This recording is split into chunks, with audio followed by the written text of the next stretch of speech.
All right, so the last time we were here, it was back in May. Now it's September 1st, and we got, what, the 2 houses on the lots. Right. The well is completely done. Right, well, And the tanks, the well 2 tanks. houses.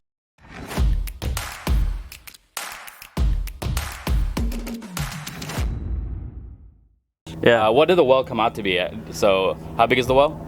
They dug down to 700, maybe just over 700 feet. They think the water level was probably between 300 and 400 feet. So we wanted to make sure that we dug well below, just in case there's some drawdown from some of there's like developments everywhere. Stick built, another mobile home. There's just too much going on. Right. And so you guys got a little bit bigger tank too, right? Well, we just got a 3,000 gallon tank. I mean, we probably could have been fine with 2,000. I mean, they're gonna be shared between only 4. With government-backed financing, you can only share. It's kind of limited to sharing it to 4 different lots.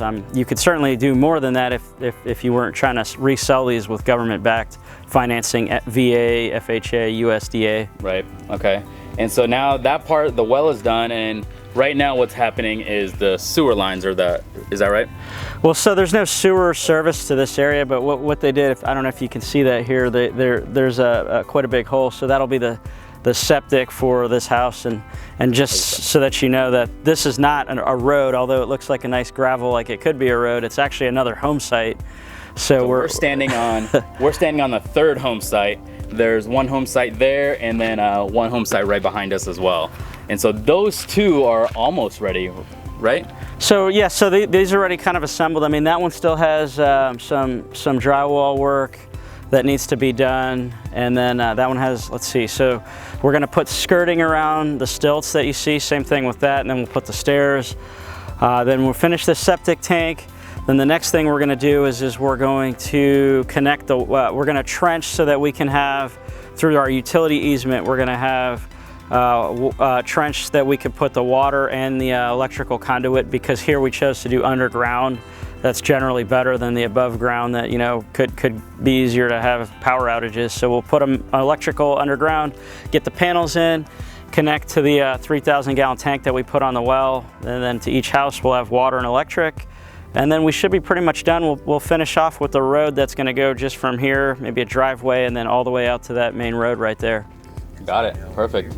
Any other updates or anything else that you see, any big items left in this project besides just this 3rd one?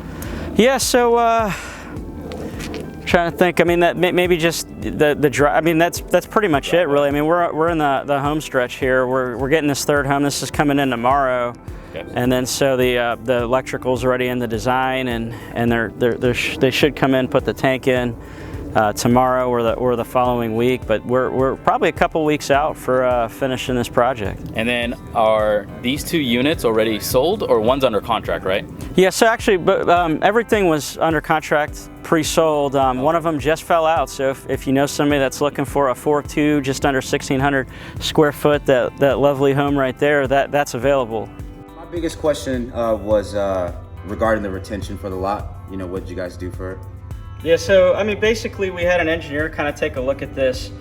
We looked at the FEMA flood maps, and we looked at where the wash was. There's a wash nearby, not on this lot, but it's nearby. And we took a look at some of the elevations to see what we would need to have this at, so that we would be able to prevent the risk or minimize the risk of flood. So what we did is we put this home site, we actually elevated it by bringing in extra dirt and gravel, and we packed it down. And then now we're putting, as you can see here, we're putting this home on stilts. And then we're gonna put the skirting around that to hide it, and then we'll put the stairs, and you can take a peek inside. This is just under 1,600 feet, 1,600 square feet, Clayton home, brand new manufactured home.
Thank you, Gary. We'll do a recap at the end of the project, and we'll do a round 3 of this video. Yeah, appreciate it.